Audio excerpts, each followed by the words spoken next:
वह देखो, ज्ञान होना अलग है पर अनुभव होना अलग। ज्ञान, नॉलेज आपके दिमाग में है कि चलो एक काम ऐसा करो, ऐसा ऐसा बनाने से ऐसा ऐसा ऐसी ऐसी डिश बन जाती, लेकिन जब तक आप बनाओगे नहीं तब तक स्वाद नहीं चख पाओगे। अब एक बहन जी थी यही दिल्ली की, उन्होंने रेसिपी देख करके, बुक देख करके एक डिश बनाई, उसमें लिखा था अमुक अमुक सामग्री मिलाइए, 1 घंटा फ्रिज में रख दीजिए। अब उनको लगा कि 1 घंटा फ्रिज में रखना है, तो वो सामान तो रखी नहीं, बाजार जाकर के पीतल का 1 घंटा ला करके फ्रिज में रख दिया।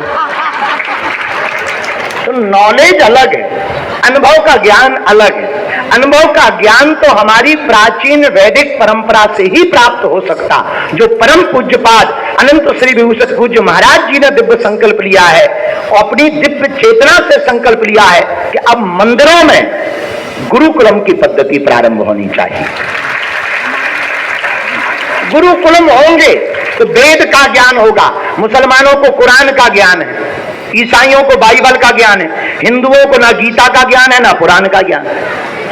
इसीलिए उन बच्चों को बहला दिया जाता है, ब्रेन वॉश कर लिया जाता है और धर्मांतरण हो जाता है। तो धर्मांतरण से बचाने का सर्वोत्तम उपाय गुरुकुलम है। देश को गृह युद्ध से बचाने का उपाय, सर्वोत्तम उपाय गुरुकुलम है। बिगड़ते बच्चों के बढ़ाने के लिए, संस्कार बचाने के लिए सर्वोत्तम उपाय गुरुकुलम है। देश की प्राचीन विधा और विद्या को जीवित रखने का सर्वोत्तम उपाय गुरुकुलम है। संस्कारी बहू और संस्कारी बेटी बनाने का उपाय गुरुकुलम है। संस्कारी बेटा बनाने का उपाय गुरुकुलम है, और देश को हिंदू राष्ट्र बनाने का उपाय गुरुकुलम है। अगर हमें भारत को भारत जैसा देखना है तो हमको गुरुकुलम की पद्धति पर जाना ही पड़ेगा, जहां रामचरितमानस में भगवान राम जी के लिए लिखा, प्रातः काल उठ के रघुनाथा मात पिता गुरु ना वही माथा। अब आजकल के लड़के प्रणाम थोड़ी करते, सेल्फी लेते हैं। हाँ, और सेल्फी मिल जाए उसी को प्रणाम कहते हैं, और सेल्फी ना मिला तो वो कहते हैं आशीर्वाद ही नहीं मिला गुरुजी। और पहले के जमाने में माथा रखते थे। अच्छा, माथा क्यों रखते हैं? माथा रखने का ये कोई मतलब नहीं है कि बड़ा छोटा बनाना है, ना ना, माथा रखने का, तुम लोगों ने मोहर देखी, सील, अरे होती ना ऑफिस में, नेताओं की होती है, सेक्रेटरी की होती है सील। जो मोहर होती है, कभी तुम गौर से देखना, उसके अक्षर उल्टे होते हैं। हाँ जी या ना जी? हाँ जी। बोलो हाँ जी या ना जी? लेकिन जैसे ही स्याही में लगाओ और जैसे ही स्टाम्प को, सील को कागज पर चिपकाओ, सीधे होकर आते हैं। हाँ जी या ना जी?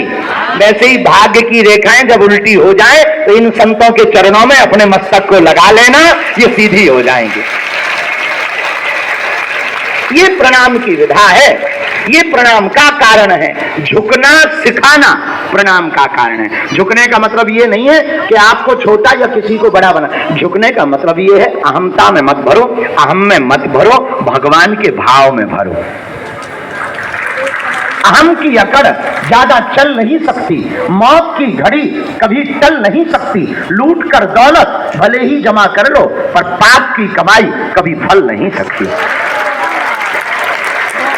इसलिए ये विनम्रता सिखाई जा सकती है। हम अपने बुरा ना मानना। याद रखना एक बात, जितने भी विद्यार्थी यहाँ बैठे हैं, वैदिक गुरुकुलम परंपरा के सभी आचार्य बैठे हैं, आनंद धाम के पूरे परिकर बैठे हैं, याद रखना, आज तुम भोजन करोगे उसका अवशेष 3 दिनों तक रहेगा।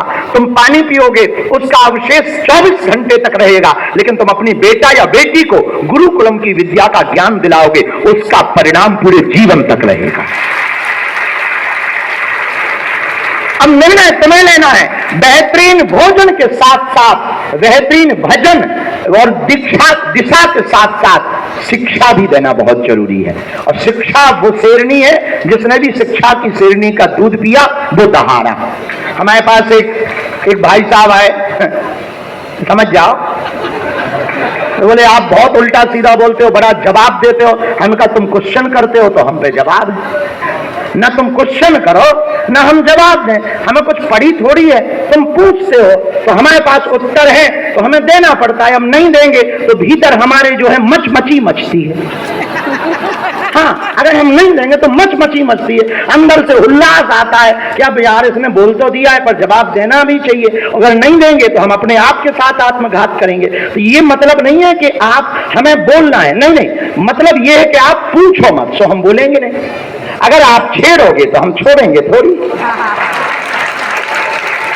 हम किसी भी मजहब के खिलाफ नहीं है ना, और हो ही नहीं सकते। लोगों को लगता है हम हिंदू मुसलमान करते हैं, सच ये है हम तो हिंदू करते हैं।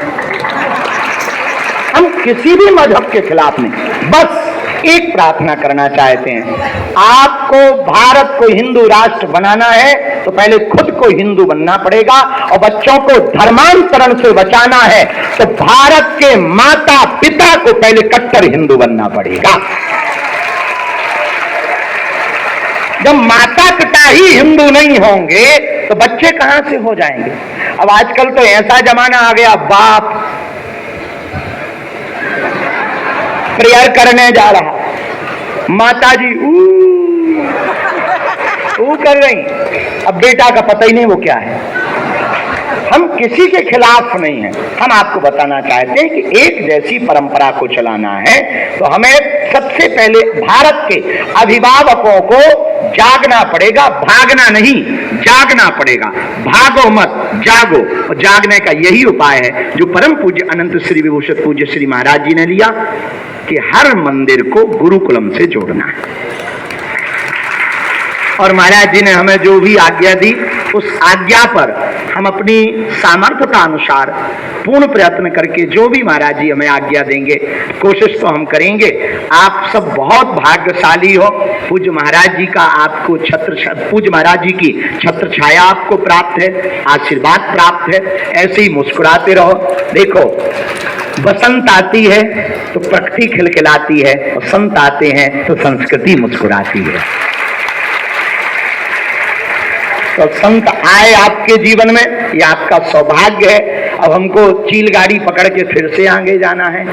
हम पूरी रात चले, कल परसों नहीं, कल परसों हम दिल्ली से कथा करके रात को ही उड़े, चेन्नई पहुंचे, चेन्नई से फिर कल बेंगलोर पहुंचे, बेंगलुरु से फिर रात को चले, सुबह अभी दिल्ली पहुंचे, अब यहाँ से फिर आगे जाना है। जिंदगी बड़ी उड़ रही है, पर एक बात हमने समझ ली है कि भैया यात्रा का मजा लेना है तो सामान कम रखिए, उड़ने का मजा लेना है तो अरमान कम रखिए। इसी के साथ हम अपनी बात को विराम करेंगे। आप मुस्कुराओ, बहुत प्रेम पूर्वक रहो। हमारे हनुमान जी महाराज, जय हनुमान, जय कपीस। हनुमान जी ज्ञान के सागर हैं, और अगर ज्ञान के सागर हनुमान जी की कृपा से ज्ञान के केंद्र गुरुकुलम खुलेंगे तो निश्चित है भारत हिंदू राष्ट्र बन करके ही रहेगा। आप सब पर बागेश्वर बालाजी की कृपा हो गए, और जल्दी ही पुनः दिल्ली से हम वृंदावन तक भारत को हिंदू राष्ट्र बनाने के लिए पदयात्रा करने वाले हैं। तो पूज्य हमारे भ्राता श्री पूज्य आचार्य प्रमोद कृष्णम जी, हमारे भ्राता श्री पूज्य श्री संजीव कृष्ण ठाकुर जी, इधर परम पूज्य आनंद श्री विभूषित पूज्य श्री लोकेश मुनि जी महाराज जी, पूज्य दीदी जी, और पूज्य जगत गुरु महाराज जी, आप सब संत वृंद जिनका नाम ना ले पाए हो तो क्षमा करियो।